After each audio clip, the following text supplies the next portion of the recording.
सरकटे का आतंक।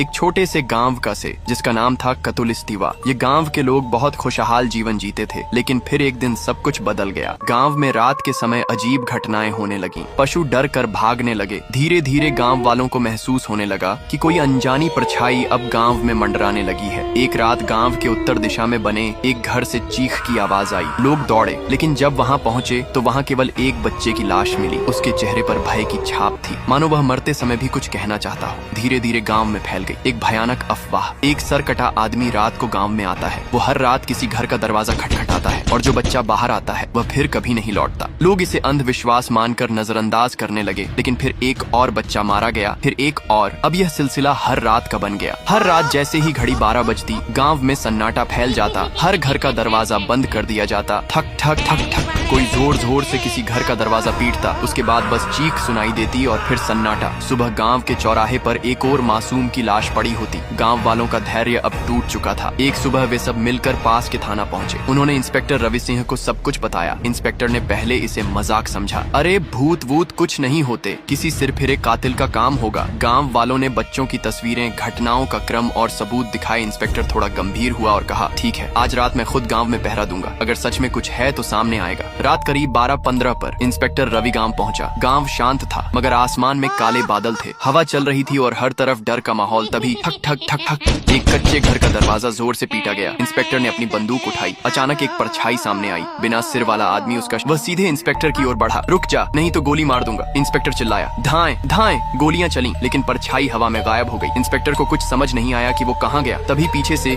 एक झटका और इंस्पेक्टर की लाश जमीन पर गिर गई। सुबह इंस्पेक्टर की लाशें गांव के बीचों बीच रखी थी। अगली रात फिर वही दस्तक। इस बार शिकार बना आरव, 10 साल का एक मासूम बच्चा। वो जब किसी ने दरवाजा खटखटाया, शायद बाबा होंगे सोचकर उसने दरवाजा खोला, और फिर वही अंधेरा, वही कुल्हाड़ी, वही साया। सुबह आरव की लाश गांव के बीचों बीच रखी थी। आरव का एक बड़ा भाई था, नारुतो। वो शहर में पढ़ता था, लेकिन जब उसे भाई की मौत की खबर मिली तो वह रोते हुए गांव पहुंचा। भाई की हालत देखकर उसका दिल कांप गया। वो फूट फूट कर रोया, लेकिन फिर उसकी आंखों में आंसू नहीं, आग थी। वो आरव की कब्र पर गया, हाथ जोड़कर कहा, भाई मैं तुझे बचा नहीं पाया, पर अब मैं तुझे न्याय दिलाऊंगा। मैं उस सरकटे साए से बदला लेकर रहूंगा, चाहे मेरी जान ही क्यों न चली जाए। किया नारुतो सरकटे को मर पाएगा। उस देखने के लिए फॉलो कर कमेंट करो पार्ट 2।